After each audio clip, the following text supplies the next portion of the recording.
Bien, muy buenas tardes, espero que estén muy bien. Vamos a continuar con este cursado de ecología, vamos a continuar un poco con el desarrollo de la unidad número 2. En este caso vamos a hablar de lo que son las estrategias adaptativas, qué se entiende por estrategias adaptativas, quienes han desarrollado teoría y conceptos sobre las estrategias adaptativas con énfasis en ecología vegetal. Este, Y finalmente vamos a dar un pequeño pantallazo de cuáles son las principales estrategias en los organismos, ¿sí? Para ello vamos a usar esta presentación que hicimos. En un primer lugar, bueno, vamos a decir que vamos a trabajar principalmente en las visiones, posturas y el desarrollo teórico de dos autores, principalmente de Grein y de MacArthur. Para ello vamos a definir lo que nosotros entendemos como estrategia, como ese conjunto de características genéticas similares o análogas que recurren entre especies y producen similitudes en ecología, ¿sí? Y por otra parte vamos a decir que las adaptaciones o el ajuste del ambiente son aquellos mecanismos por los cuales los organismos capturan energía, materiales e información del ambiente y lo distribuyen entre las diferentes estructuras y funciones del organismo. Vamos a presentar este diagrama, perdón. Ahí estamos. Bueno, una vez definidos estos conceptos elementales y centrales en el desarrollo teórico de la estrategia adaptativa, vamos a pensar que tenemos que tener en consideración en qué fase o estadio del ciclo vital de la especie estamos analizando nosotros las diferentes estrategias. Por ejemplo, si nosotros pensamos en la fase regenerativa, ¿sí?, que tiene que ver con el establecimiento, que tiene que ver con la dispersión de la semilla, que tiene que ver con la dormancia y la germinación de estas mismas, o si estamos pensando ya en la fase del establecimiento propiamente dicha, ¿no?, donde los organismos vegetales tienen que hacer una captura de recursos, tanto minerales como de energía solar para la fotosíntesis, el mantenimiento y reemplazo de nuevas y viejas estructuras, el crecimiento en la lateral, profundidad y en altitud, la producción o la reproducción a través de los eventos reproductivos, etc., ¿no? Y la supervivencia al estrés y las alteraciones dentro de esta fase de establecimiento. Ahora, cuando los organismos vegetales se encuentran establecidos, nosotros vamos a tener estas dos situaciones, ¿no? Pueden haber alteraciones y pueden haber eventos o situaciones de estrés. Las alteraciones van a estar relacionadas con cualquier fenómeno que va a destruir total o parcialmente la biomasa. Desde la imagen que tenemos ahí, que es un incendio, donde hay una destrucción de un parche boscoso, o el ramoneo de animales, o el deshierve que se produce en los sitios donde se destina la siembra, o el cuidado del jardín de su fondo de su casa, o las banquinas de las rutas, etcétera, donde a partir de una interacción, de una acción humana, en este caso antrópica, se produce una pérdida de biomasa. Mientras que el estrés va a estar relacionado a la actividad fotosintética y lo vamos a entender como todo fenómeno que restringe dicha actividad, ¿sí? En el caso de Grein, él hace una relación entre alteraciones y estrés y genera un diagrama. Él dice que, ¿sí?, por una parte, la alteración puede ser baja o alta, o sea, puede haber una gran pérdida de biomasa o baja pérdida de biomasa, y el estrés también puede ser alto o bajo, o sea, la planta puede o no realizar fotosíntesis y puede o no cubrir sus necesidades fisiológicas a partir de los fotosintatos. En base a estas cuatro situaciones, él las combina, y él lo que observa que de esas cuatro combinaciones hay tres situaciones posibles, o tres vías, ¿sí?, o tres estrategias, y hay una que no tiene estrategia, una combinación de situaciones que no tiene estrategia. Para pasarlo un poco en limpio, él dice, cuando la situación de la alteración, o sea, la pérdida de biomasa es baja, y el estrés es bajo, la estrategia a la que recurre la especie es la de competidores, ¿sí? Cuando la intensidad de la alteración, o sea, la pérdida de la biomasa es baja, pero el estrés es alto, o sea, la capacidad de fotosintética está restringida, la estrategia viable es la de tolerante al estrés. Mientras que cuando mantenemos el estrés bajo, la intensidad, o sea, la pérdida de biomasa es alta, la estrategia es de las ruderales, y cuando tanto el estrés como la alteración son altas, no existe una estrategia viable dentro de los organismos, ¿sí? Entonces nosotros, según Grein, vamos a hablar de tres estrategias posibles, competidoras, tolerantes al estrés y ruderales. ¿Sí? Competidoras. La competencia es la tendencia que tienen las plantas vecinas a utilizar el mismo cuantum de luz o ion de un nutriente mineral o la molécula de agua, etcétera, o el volumen de espacio, como dice ahí la Firmina, que está disponible, accesible y por el cual entra en competencia con otro organismo. ¿Sí?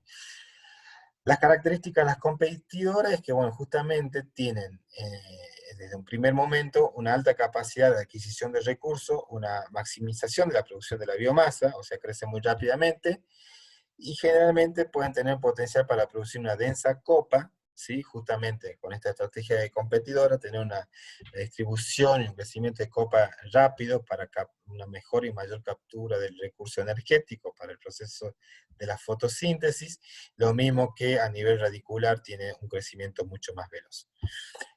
Por otra parte, se considera que las competidoras tienen la capacidad de tener ajustes morfogenéticos cuasi inmediatos o más rápidos que otras estrategias adaptativas, ¿sí? Por ejemplo, esto, ¿no?, que vemos acá en imagen, cuando nosotros tenemos un almácigo, ¿sí? Vamos a observar que no todos los organismos que han sido puestos en el mismo momento, la misma escala temporal, crecen al mismo tiempo. Al contrario, hay algunos que crecen por encima del otro justamente por ser más hábiles desde el punto de vista competitivo y tienden a oprimir al resto de sus congéneres. En cambio, en las ruderales, nosotros, por ejemplo, tenemos dos tipos de alteraciones principales. Recordemos que la alteración, esto que habíamos definido anteriormente, ¿no?, como la pérdida total o parcial de la biomasa, y que en el caso de la estrategia de las ruderales, la pérdida de biomasa es elevada, esas alteraciones van a tener un origen natural o un origen antrópico, ¿sí? Y la producción de biomasa va a estar muy regulada, ¿sí?, en relación a la frecuencia de esas alteraciones. Y por ejemplo, ahí nosotros tenemos una imagen de hierve, ¿sí?, de algún sector de la vía pública, y de hecho hay una zona de cultivo en la proximidad, hay un cristo, donde la poda o el cegado de la grama que crece en ese sitio es frecuente, con lo cual los organismos que están ahí, o sea, el pasto, tiene que desarrollar una estrategia de rápido crecimiento, rápida reproducción y producción de semillas para poder tener una estrategia viable. Finalmente, dentro de la estrategia de Grain tenemos lo que nosotros llamamos la tolerancia al estrés. Y habíamos dicho que la tolerancia al estrés tenía que ver con la restricción en la capacidad fotosintética, ¿sí? Nosotros dentro de la tolerancia al estrés tenemos varios tipos. Uno de ellos, por ejemplo, va a ser las tolerancias a los ambientes áridos, ¿sí? Y ahí, por ejemplo, la característica del ambiente físico en el ambiente árido es que tenemos alta incidencia de luminosidad, o sea, una alta incidencia de la radiación, pero por lo general una baja disponibilidad de agua a nivel de superficie del suelo, ¿sí? Las precipitaciones suelen ser irregulares, impredecibles, generalmente del tipo torrencial, ¿sí? Suelen haber ambientes como los puneños, donde las fluctuaciones de temperaturas diarias y estacionales son bastante elevadas. Las diarias pueden pasar esto, ¿no?, de menos 0 grados centígrados durante la noche a más de 20 durante el día, o sea, tenemos una amplitud térmica de más de 20-25 grados. Los suelos suelen ser pobres desde el punto de vista de la disponibilidad de nitrógeno principalmente y de algunos otros nutrientes, y suelen presentar características de ser suelos salinos, salinosódicos o sódicos, ¿sí? Donde en función de qué tipo de suelo es, hay una mayor retención de la humedad a nivel del perfil del suelo, o hay una mayor retención de los nutrientes, ¿sí? La respuesta de las plantas al estrés hídrico es justamente esto, ¿no?, la reducción del proceso fotosintético, los cambios a nivel de enzimático, la disminución de la presión de turgencia también de algunas de esas plantas, y algunas estrategias que evitan justamente el estrés hídrico es, por una parte, tener una alta capacidad de potencial osmótico. Esto quiere decir que tiene una gran capacidad de sustraer el agua del perfil del suelo, que se encuentra fuertemente retenida por tener los aniones, ¿no?, ser suelos salinos, precisamente. También hay cambios a nivel enzimático que favorecen,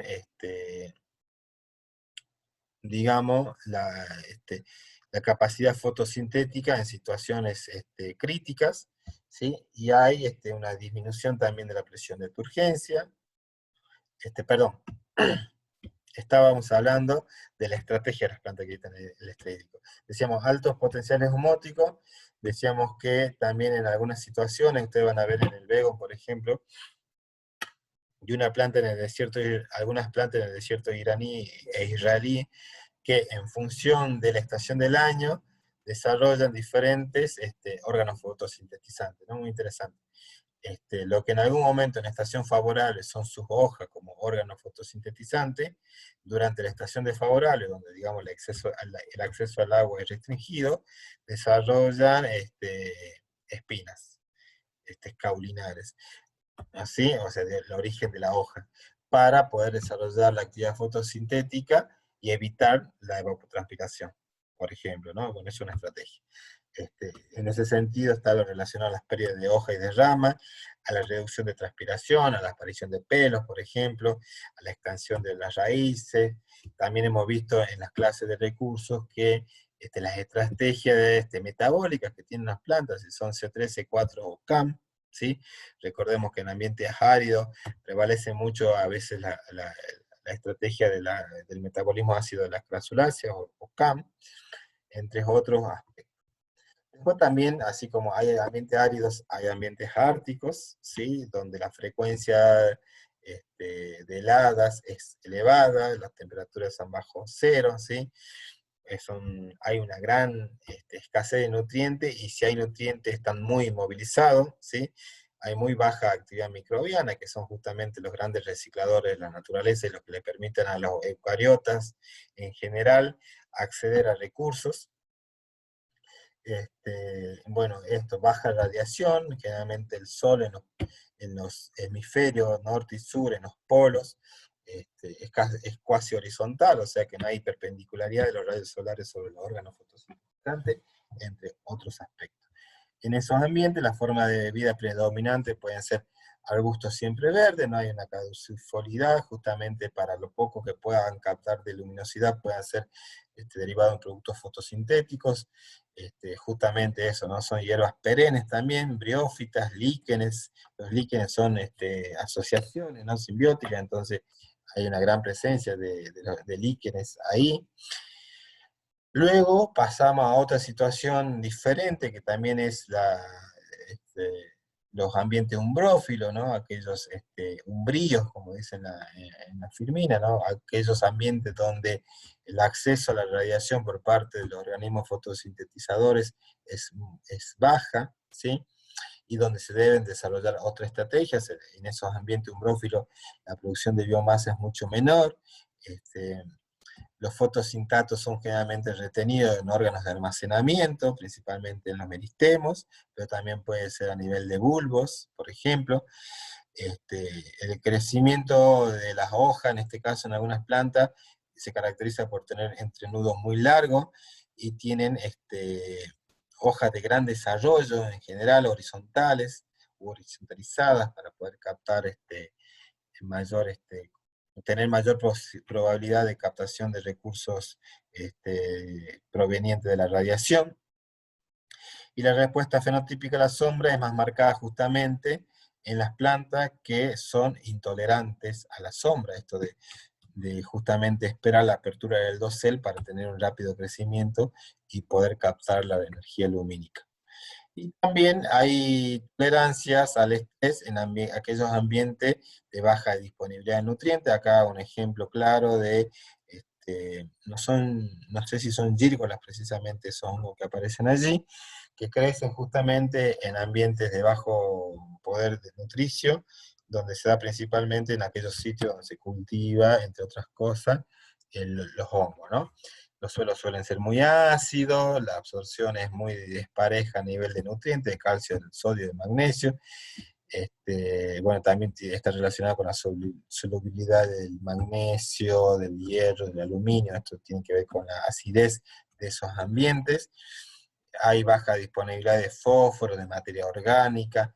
Esta simbiosis que requiere este organismo para poder captar o transformar los pocos nutrientes que están en estos sitios a través de las actividades micorríticas, suelen ser lugares o sitios muy propensos al ataque de patógenos.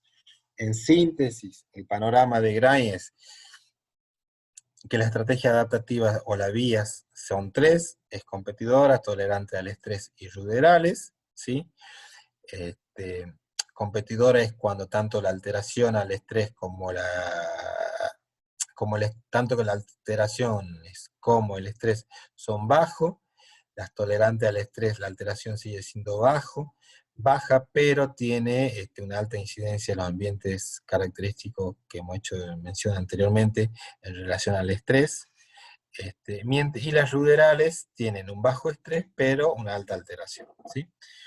Las formas de vida en competidora, nosotros hablamos de hierba, arbustos, árboles. En las tolerantes al estrés incluimos a los líquenes, y en las ruderales generalmente son las plantas de menor tamaño, que son las herbáceas. La morfología del tallo, ahí vemos que en las competidoras puede ser alto, copa de hojas densa, gran expansión lateral, aérea y subterránea, mientras que en las tolerantes al estrés hay un amplio rango de formas de crecimiento, y en las ruderales son de pequeña estatura y expansión lateral limitada. La longevidad en las competidoras es larga, en las tolerantes al estrés es larga o muy larga, ¿sí? Pensemos en las cactáceas, por ejemplo, mientras que en las ruderales, que son generalmente hierbas anuales o bianuales, es muy corta. Las tasas de crecimiento, tanto en las competidoras como en las ruderales, es rápida y es lenta justamente en las tolerantes al estrés. La proporción de la producción anual destinada a semilla, tanto en competidoras como tolerantes, es pequeña, mientras que en ruderales es grande. Y la longevidad, ya habíamos dicho, la longevidad de hojas y raíces es corta o larga en las competidoras, larga en las tolerantes al estrés y corta en las ruderales. Y luego pasamos a la otra estrategia adaptativa, que es la estrategia de MacArthur, que define la estrategia como estrategia R o estrategias K, ¿sí? Ya vamos a ver que después las K tienen que ver o estar relacionadas a la capacidad de carga que tienen las poblaciones en determinados ambientes, mientras que R está relacionada a la tasa de incremento natural, o sea, con qué velocidad se reproduce y crece una población. Por ejemplo, cuando lo caracterizamos, lo vamos a caracterizar en función al clima, a la mortalidad, a la supervivencia, al tipo de supervivencia que tienen, al tamaño poblacional y a la competencia de selección, ¿sí? Si nosotros empezamos con el clima, vamos a decir que la R estratega están presentes en climas variables e impredecibles o inciertos, mientras que las K estrategas están generalmente presentes en aquellos sitios que tienen climas constantes o predecibles. La mortalidad en la K estratega va a depender de la densidad, por eso justamente están regulados por el tamaño o la capacidad de carga. En la medida que no se supere la capacidad de carga, la población puede crecer, pero una vez que la capacidad de carga se ve superada, puede haber una mortalidad drástica, ¿sí? Por eso que se llama denso dependiente. Mientras que en la R estratega la mortalidad es catastrófica, independientemente del tamaño poblacional o de la densidad. Ahí vamos a ver que la R estratega tiene una supervivencia del tipo 3 y la K estratega tiene una supervivencia del tipo 1, curva de supervivencia. Lo vamos a ver un poquito más en detalle cuando hablemos de poblaciones.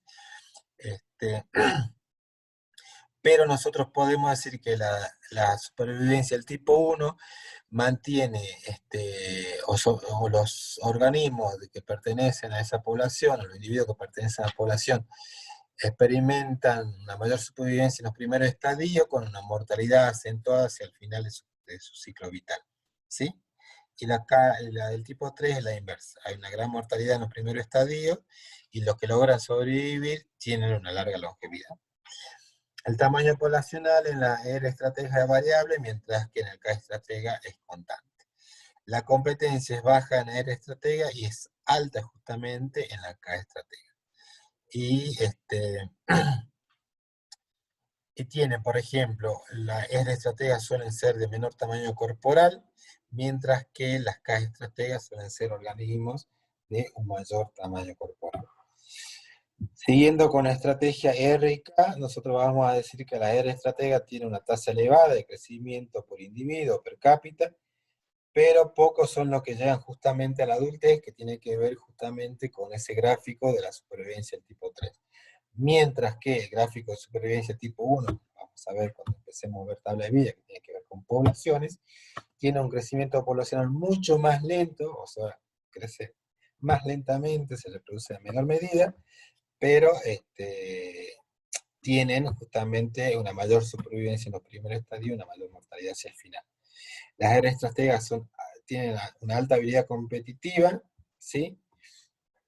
Perdón, la R estratega tiene una habilidad competitiva muy baja, mientras que las K estrategas son las que tienen una habilidad competitiva mucho más elevada o más alta, como nosotros creemos. Y esto que decíamos, que los climas eran impredecibles o no constantes en las R estrategas, bueno, esto es lo que dicen justamente al final de la firmina, que las R estrategas habitan en zonas impredecibles, mientras que las K estrategas suelen habitar ambientes con mayor predecibilidad. Las R estrategas son consideradas oportunistas, colonizan fácilmente un ambiente, pero no pueden permanecer mucho tiempo en él, mientras que las K estrategas son malas colonizadoras, pero suelen ser las que justamente después van a reemplazar en la sucesión a las que denominamos R estrategas.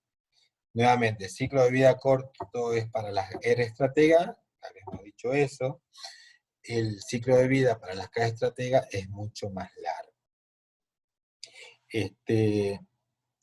Las R estrategas no dedican ni tiempo ni energía al cuidado de sus propágulos, mientras que las K estrategas dedican más tiempo y energía en el paquete energético al cuidado tanto de las crías como de sus propágulos. Bueno, esas son las principales estrategias adaptativas. Espero que les haya servido. Ahora vamos a continuar con otra unidad temática de la materia.